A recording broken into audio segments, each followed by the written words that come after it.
Mesdames et messieurs, bonsoir. Merci d'avoir choisi RTI 1. Voici les titres de ce 20h. La CEDEAO et la CEEAC ont tenu leur premier sommet conjoint ce lundi au Togo. Le président Alassane Ouattara et ses pairs de la communauté économique des États de l'Afrique de l'Ouest et la communauté économique des États de l'Afrique centrale s'engagent contre le terrorisme. La Côte d'Ivoire, l'honneur au Festival Evora Africa au Portugal. La première dame Dominique Ouattara a pris part samedi à la journée ivoirienne. Une journée marquée par la découverte de la richesse culturelle ivoirienne. Le Festival Evora Africa met en lumière l'art contemporain africain. Enfin, au Zimbabwe, les bureaux de vote ont fermé. Des millions d'électeurs étaient aux urnes ce lundi pour élire leur président. Et pour la première fois depuis 1980, le scrutin se tient sans Robert Mugabe. 23 candidats, dont le président intérimaire sortant Emerson Mnangagwa, sont en lice. Soyez les bienvenus sur RTI 1. C'est le premier sommet conjoint CEDEAO, CEEAC, et il se tient ce lundi au Togo. La communauté économique des États de l'Afrique de l'Ouest et la communauté de l'Afrique des États de l'Afrique centrale ont décidé d'unir leurs forces contre le terrorisme.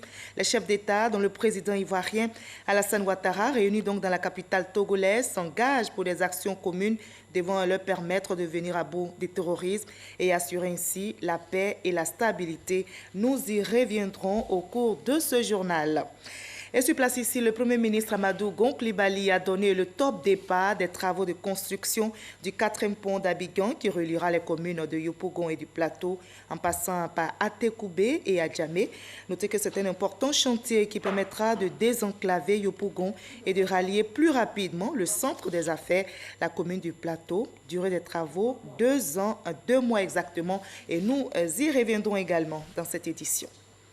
Nous partons maintenant pour Lisbonne, au Portugal, où la première dame Dominique Ouattara a parrainé la journée ivoirienne du festival Evora Africa. C'était samedi. Cette journée consacrée à notre pays, la Côte d'Ivoire, a été marquée entre autres par la découverte des variétés de mets ivoiriens, la dégustation de chocolat et la danse traditionnelle Zaouli. Ce festival met en lumière l'art contemporain africain dans toute sa diversité.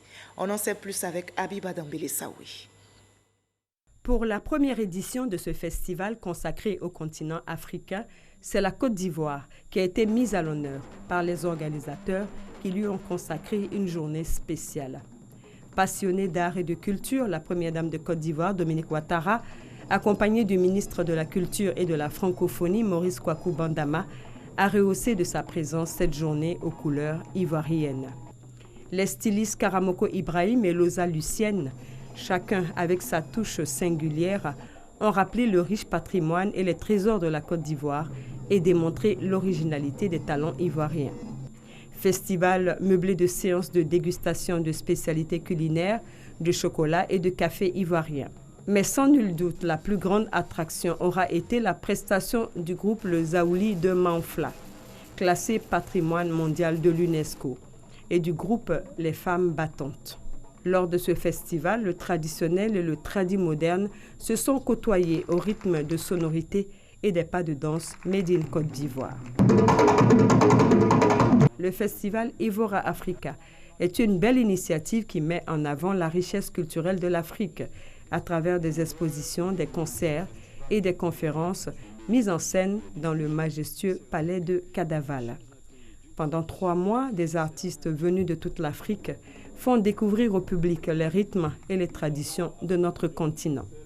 Pour Alain Weber, directeur artistique du festival et fin connaisseur de l'art africain, c'est l'Afrique qui est célébrée à travers la Côte d'Ivoire. Certes, la Côte d'Ivoire est un pays contemporain, moderne, qui a développé sa propre économie, mais c'est aussi un pays qui a un trésor culturel, musical extraordinaire. Le Zaouli, qui est un ancien rituel qui se transmute et qui perdure aujourd'hui dans le monde contemporain, et les femmes battantes, que vous avez pu découvrir, qui sont l'expression même aussi de la nouvelle jeunesse musicale d'aujourd'hui, et de montrer comment l'Afrique est toujours vivante et fière de sa culture. Madame la Première Dame, aussi bien en Côte d'Ivoire qu'en dehors de notre pays, vous avez choisi d'associer intimement votre image au développement de nos arts et cultures.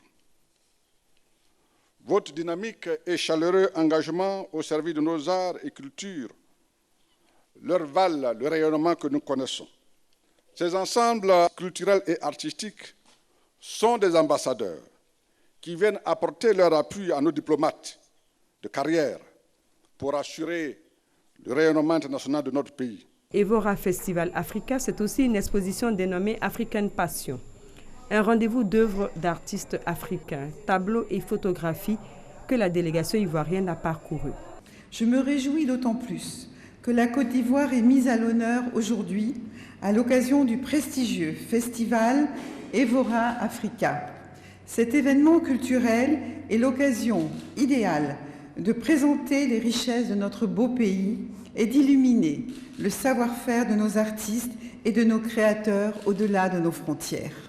Monsieur le maire, cette rencontre d'aujourd'hui est le témoignage fort de l'amitié qui existe entre nos deux nations, ce qui se consolide de jour en jour. Signalons qu'à son arrivée à Evora, la première dame de Côte d'Ivoire, Dominique Ouattara, a été reçue de façon solennelle par le maire Carlos Pinto de Sa et la municipalité pour témoigner de l'amitié entre la Côte d'Ivoire et le Portugal.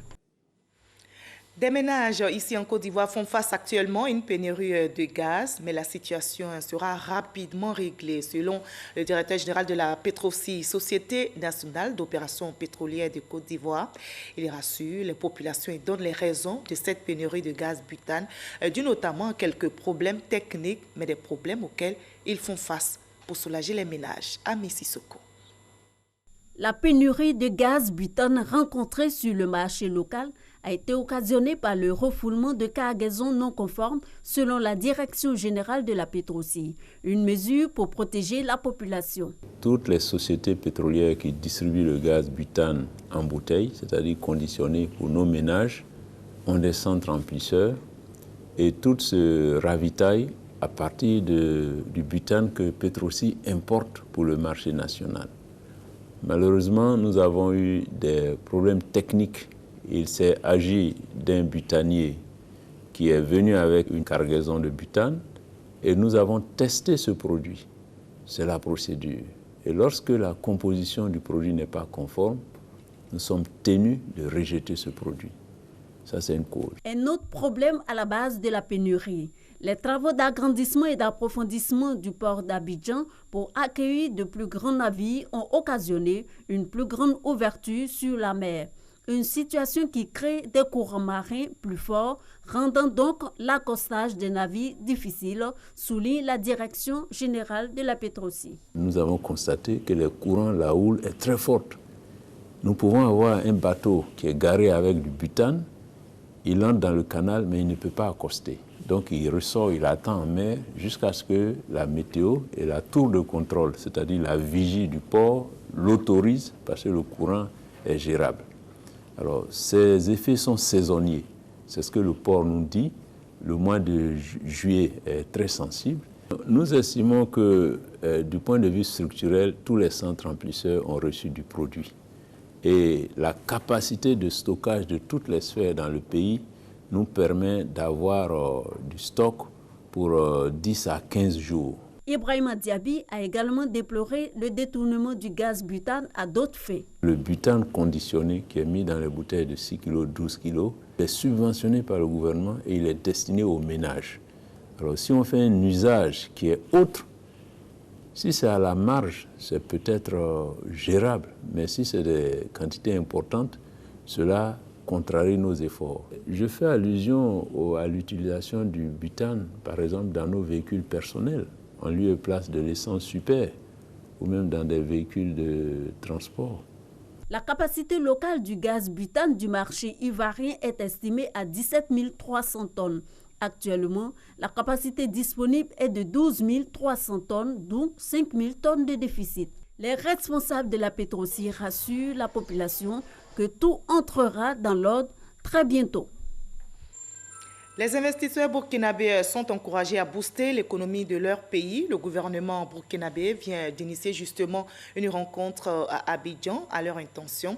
Et les opérateurs économiques vivant en Côte d'Ivoire, les opérateurs économiques burkinabés sont donc invités à nouer des partenariats avec leurs homologues ivoiriens. Francis Boifo pour les détails. Actuellement de 6,7%, le Burkina Faso veut porter son taux de croissance à 2 chiffres les années à venir. Plusieurs réformes sont initiées pour faciliter l'investissement. Aujourd'hui, le délai pour créer une entreprise au Burkina est fixé à 24 heures. Et aussi pour créer une SARL, le capital est librement fixé. Les mêmes avantages s'offrent aussi bien aux investisseurs nationaux que des investisseurs étrangers. Si aujourd'hui je suis une entreprise qui est agréée à un régime donné du coût des investissements, au-delà des importations des équipements hors taxe à l'investissement, je peux bénéficier en tout cas des exonérations sur le bénéfice, des exonérations qui vont s'étaler jusqu'à 7 ans avant de pouvoir en tout cas commencer à payer la fiscalité. Quatrième investisseur direct étranger en Côte d'Ivoire, après la France, le Maroc et le Liban, le Burkina Faso encourage aussi les opérateurs économiques burkinabés résidant en Côte d'Ivoire à participer à la construction de leur pays. Il y a des réformes qui sont faites, il y a des améliorations qui sont faites et il est bon que continuellement nous puissions à chaque fois que nous avons l'occasion faire des mises à jour. Donc c'est une mise à jour pour leur permettre donc de continuer à investir à la fois en Côte d'Ivoire mais aussi de continuer à investir au Burkina Faso, certainement donc avec des entreprises ivoiriennes puisque nous encourageons les joint ventures. Cette rencontre organisée par le gouvernement burkinabé à Abidjan a permis aux investisseurs burkinabés de se faire une idée du climat des affaires. On a une unité de fabrication de chocolat qu'on voulait implanter, chocolat au lait à Bobo-Dioulasso. Nous sommes prêts, nous avons déjà d'ailleurs même fait un pas, le reste va se poursuivre. Je me ferai accompagner par des partenaires ivoiriens et des partenaires hautes nationalités ivoiriennes également. La promotion des investissements en Côte d'Ivoire et au Burkina Faso pourrait augmenter le volume des échanges commerciaux entre les deux pays. Il était de 320 milliards de francs CFA en 2017. La ministre du Plan et du Développement, Nialé Kaba, vient d'offrir un bâtiment de 3 classes et des logements d'enseignants aux populations de la sous-préfecture de Boko, dans la région du Boukani. Ces infrastructures scolaires ont pour objectif d'offrir plus de commodités aux élèves de cette localité afin de leur permettre d'apprendre dans de bonnes conditions. Herman Niamien.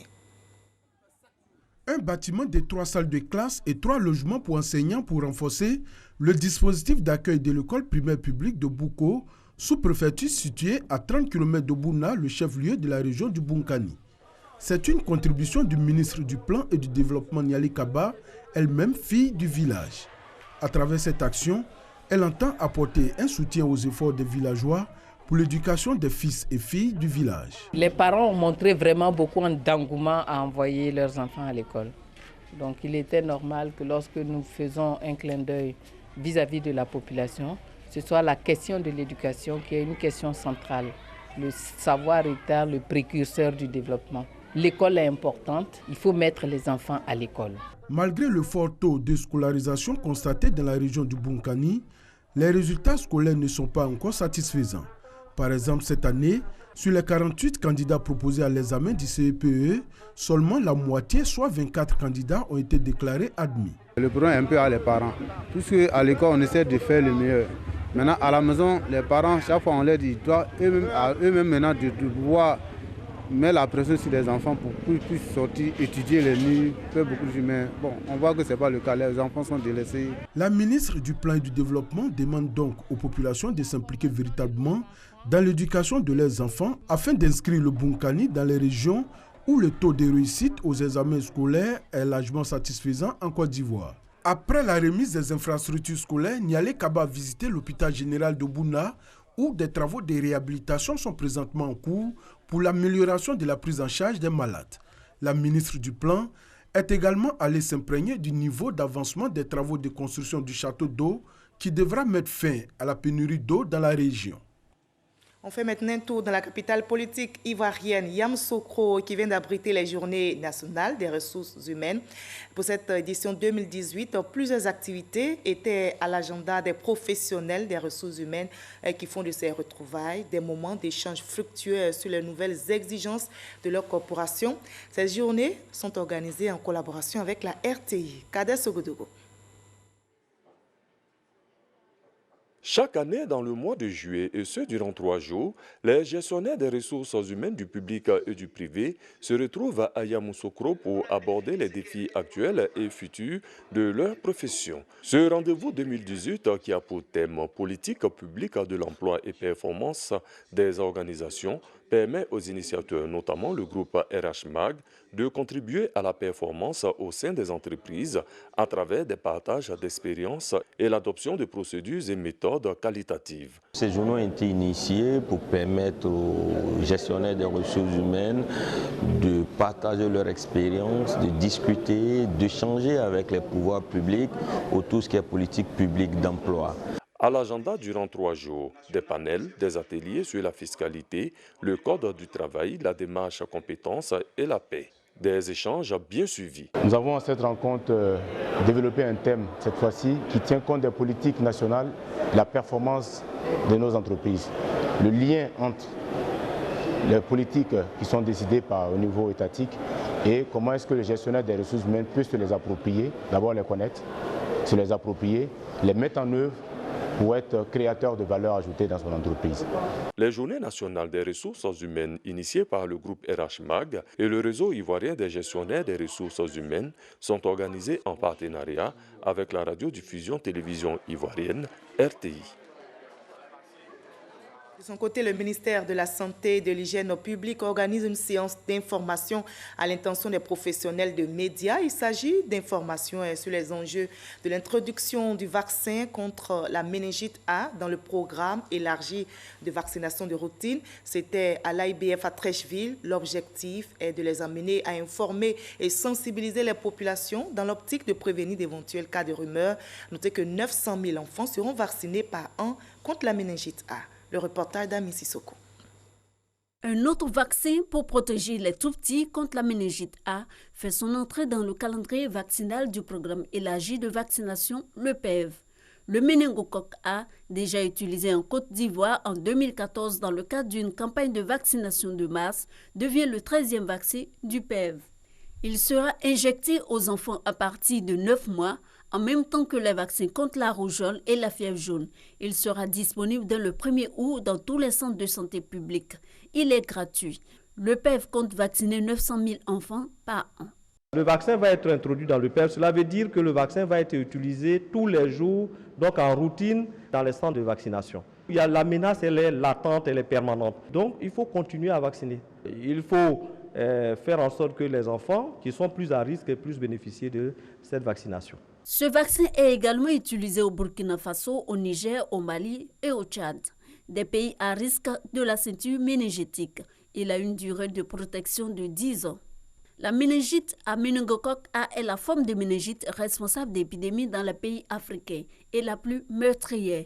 Même traitée, elle entraîne des séquelles neurologiques permanentes. On reçu entre autres informations des professionnels de médias. L'atelier est absolument enrichissant. Il nous a permis d'avoir un certain nombre d'informations qui vont nous permettre d'avoir un meilleur background pour mieux diffuser à notre tour l'information sur la méningite. Des journalistes comme nous qui traitons les questions de santé, c'est un sujet qui est le bienvenu. Nous allons en faire du large écho dans nos différents supports médiatiques pour faire la sensibilisation au niveau des parents sur la question. Katiola est choisie pour l'introduction officielle du vaccin contre la méningite A en Côte d'Ivoire qui aura lieu le 3 août.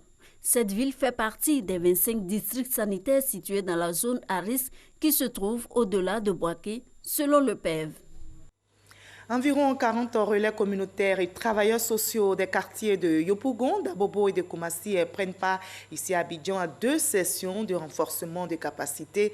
Cette formation est axée sur les techniques de causerie éducative, la prévention des conflits, la promotion du genre et la cohésion sociale. C'est une initiative de l'Observatoire de la solidarité et de la cohésion sociale qui veut ainsi montrer l'intérêt de la lutte contre les violences basées sur le genre.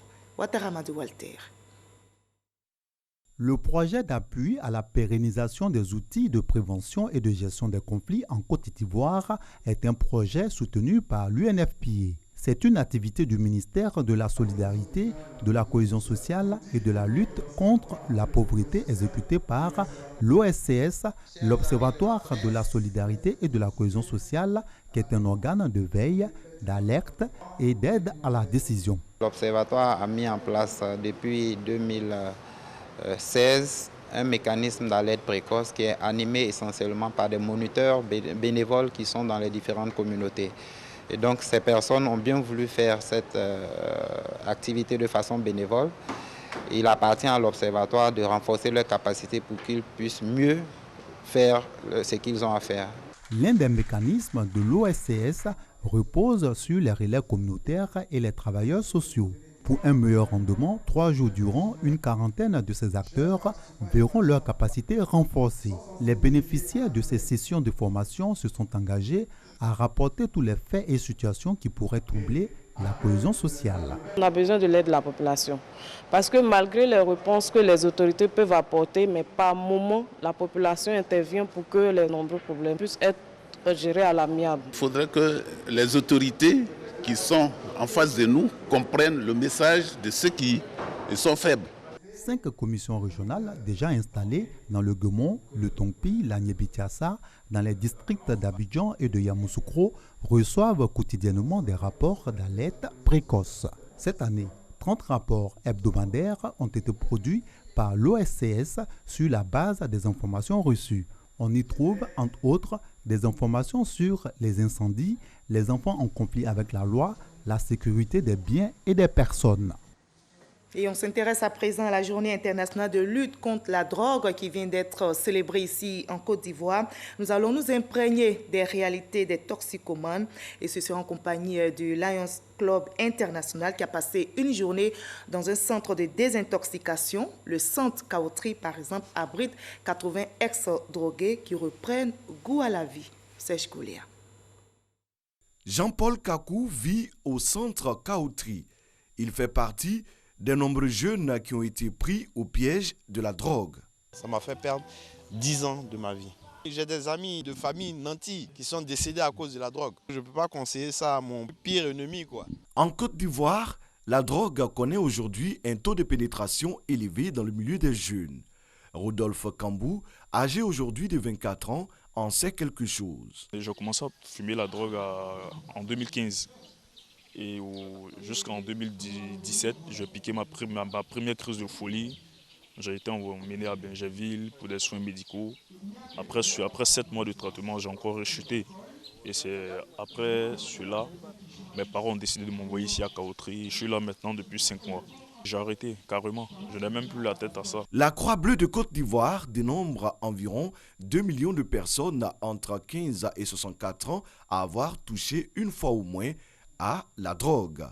Au centre Kaotri, la situation des 80 pensionnaires en quête de guérison définitive a touché le Lions Club de Côte d'Ivoire qui leur apporte aide et assistance depuis quelques années. Nous sommes venus déjà pour soutenir ce centre que nous avions déjà visité l'année dernière, mais également pour manifester notre solidarité et notre soutien pour toutes les actions qui sont faites à l'endroit de la jeunesse pour permettre à cette jeunesse de sortir de sa dépendance. La journée internationale de lutte contre la toxicomanie, initiée par les Lions, a été marquée par des consultations gratuites. Ensuite, une conférence sur les méfaits de la drogue. Le Lion Club de Côte d'Ivoire a fait don également d'un congélateur au centre Kaotri. 5 latrines ont été construites pour améliorer le cadre de vie des habitants du centre. Le réfectoire ainsi que les dortoirs ont été réhabilités par le Lions Club de Côte d'Ivoire.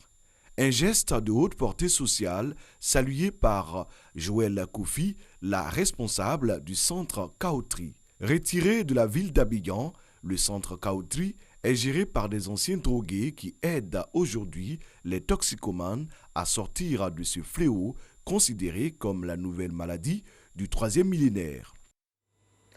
Sur le terrain politique à présent, les populations à Abobo ont rendu hommage au président de la République, Alassane Ouattara, pour ses actions de développement. La cérémonie s'est déroulée précisément à Abobo, Anador, et c'est une initiative de l'organisation Team 24. Explication détaillée avec Eric Goré. Un rassemblement populaire à Abobo, Anador, pour rendre hommage à Alassane Ouattara, président de la République. Ces hommes et femmes font désormais partie d'un groupement appelé Team 24, une association qui veut s'impliquer pour la promotion des actions du président Alassane Ouattara dans la commune d'Abobo. Aujourd'hui, nous sommes là pour sensibiliser déjà les populations d'Abobo Anador sur les différents projets en cours et les projets à venir dans la commune. Le président surtout est d'abord une référence pour nous, que ce soit son cursus académique, que ce soit sa carrière professionnelle et aujourd'hui son statut en tant qu'homme d'État. Le président aujourd'hui, nous aimons chez le président sa vision, sa volonté de vouloir rassembler et également les actions, le courage politique que le président a, les grandes décisions. Les initiateurs vont sillonner d'autres quartiers pour lancer des messages de sensibilisation. Les prochaines étapes à Bobo Baoulé, PK18 et derrière Aïk, parce que nous sommes vraiment dévoués pour la cause du président de la République. Nous sommes sur cette voie-là, nous allons y arriver. Outre ces actions de développement, son engagement pour la paix en Côte d'Ivoire est loué par les chefs de communauté. Le président de la République, c'est un homme généreux, un homme épris de paix, en train de poser des actes majeurs, pour la réconciliation et pour le développement de la Côte d'Ivoire. Il aime sincèrement la Côte d'Ivoire. Bientôt, la commune d'Abobo va bénéficier d'un budget de 173 milliards pour des projets d'envergure. Et notez qu'au Zimbabwe, les bureaux de vote ont fermé. Des millions d'électeurs étaient aux urnes ce lundi pour élire leur président, leurs députés et leurs maires. Notez que pour la première fois depuis 1980, le scrutin se tient sans Robert Mugabe. 23 candidats, dont le président intérimaire sortant Emerson Mnangagwa et l'opposant Nelson Chamisa, le leader de l'opposition, sont en liste. Tous les deux se présentent sous la bannière du changement car les attentes sont importantes au Zimbabwe. On a aussi voté au Comores. Là-bas, c'est le référendum. Ce référendum a été entaché par l'attaque de 2 bureaux de vote du même quartier du nord de la capitale, quasiment dès l'ouverture ce lundi matin. Un gendarme a été gravement blessé par un groupe d'individus armés de barres de fer et de machettes. À la mi-journée, le taux de participation est estimé à 43% par les autorités. La consultation a provoqué de vives tensions dans le pays depuis son annonce consécutive à la disparition de la Cour constitutionnelle. On revient maintenant sur ce premier sommet conjoint CEDEAO-CEAC. Il se tient donc ce lundi au Togo. La communauté économique des États de l'Afrique de l'Ouest et la communauté économique des États de l'Afrique centrale ont décidé d'unir leurs forces contre le terrorisme. Les chefs d'État, dont le président ivoirien Alassane Ouattara, sont dans la capitale togolaise et ils s'engagent pour des actions communes devant leur permettre de venir à bout du terrorisme. Jérôme Kofi Abolin est notre envoyé spécial. Ils sont 26, les pays qui composent la CEDEAO et la CEAC, donc un atout considérable pour eux quand il s'agit de mutualiser les efforts face aux différents problèmes auxquels ils sont confrontés. L'objectif primordial, voire impérieux, que ces deux communautés visent en unissant leurs forces est de garantir la paix ainsi que la sécurité pour un développement harmonieux des populations. Aujourd'hui, nous écrivons une nouvelle page de notre coopération qui, j'en suis certain, marquera l'histoire de nos deux communautés. En effet, nos deux communautés économiques régionales ont décidé de travailler conjointement pour évaluer les menaces sécuritaires auxquelles elles font face et d'y répondre collectivement par la définition et la mise en œuvre d'une approche commune et holistique des questions de paix, de sécurité et de stabilité. Ceci est inédit dans l'histoire de l'intégration africaine, mais en droite ligne des orientations actuelles au niveau de l'Union africaine visant entre autres à renforcer le rôle des communautés économiques régionales et la coopération interrégionale dans l'approfondissement de l'intégration africaine. Voilà donc qui explique la décision de ce sommet conjoint, le premier du genre, de plancher sur la paix, la sécurité, la stabilité et la lutte contre le terrorisme et l'extrémisme violent. Il s'agit en fait de la mise en place d'un mécanisme mixte en vue de l'examen des questions sécuritaires de cet espace communautaire. Présents à ces travaux, des chefs d'État et de gouvernement, environ une vingtaine, et au nombre desquels le président de la République de Côte d'Ivoire, Alassane Ouattara. Ils sont venus à ce rendez-vous avec pour rôle d'examiner et d'adopter ce qu'il convient d'appeler la déclaration des chefs d'État et de gouvernement de la CEDEAO et de la CEEAC de Lomé sur la sécurité et la lutte contre le terrorisme. Le prochain sommet conjoint CEDEAO-CEEAC va se dérouler en 2020 à N'Djamena, au Tchad. Le communiqué final ayant indiqué que les deux communautés se retrouvent tous les 2 ans. Et sur place ici, le Premier ministre Amadou Gon Coulibaly a donné le top départ des travaux de construction du 4e pont d'Abidjan qui reliera les communes de Yopougon et du Plateau en passant par Atekoubé et Adjamé. C'est un important chantier qui permettra de désenclaver Yopougon et de rallier plus rapidement le centre des affaires, la commune du Plateau. Durée des travaux, 2 ans, 2 mois. Je vous propose d'écouter le Premier ministre Amadou Gon Coulibaly. La construction du 4e pont d'Abidjan répond donc à la matérialisation de la volonté affichée du chef de l'État de parfaire la modernisation des infrastructures de notre pays, qui constitue l'une des clés essentielles du développement d'un pays. Oui, j'ai bien dit la compétitivité de notre économie et le développement de notre pays. Je voudrais dire à nos compatriotes que les investissements dans les infrastructures permettront de baisser les coûts pour les entreprises, amélioreront leur efficacité et leur permettront de créer des emplois. Oui, des emplois pour nos jeunes. Ne vous laissez donc pas abuser par ceux qui vous disent que l'on ne mange pas goudron ou on ne mange pas béton, car le béton et le goudron permettent de créer les richesses pour tous les Ivoiriens. Ce vent de modernisation, vous devez le savoir, soufflera bientôt du côté de l'emblématique carrefour Akwaba à Port-Boué, avec la construction d'un échangeur surplombant un giratoire au sol avec 2 fois 3 voies. De même, 3 autres échangeurs sont prévus sur les principaux carrefours du boulevard François Mitterrand, au niveau des carrefours de l'école de police, de la Riviera 3 et de la Palmeraie. Par ailleurs, il est prévu la construction des ponts à Auban entre les importantes communes du Plateau et de Cocody, dont les travaux seront lancés également cette année. On a appris la triste nouvelle depuis hier. Le monde des médias est en deuil. Le journaliste Laurent Adon-Banga a tiré sa révérence hier dimanche 29 juillet. Grand reporter à RTI1. Laurent Banga a passé 25 ans à la télévision ivoirienne. Il fut présentateur du journal, puis présentateur de quelques émissions telles que Ma part de vérité et droit dans les yeux. Laurent Banga est allé à la retraite en 2016. Adieu, Laurent Banga. Fin de ce 20h. Merci à vous tous de votre aimable attention. On se retrouve demain à la même heure.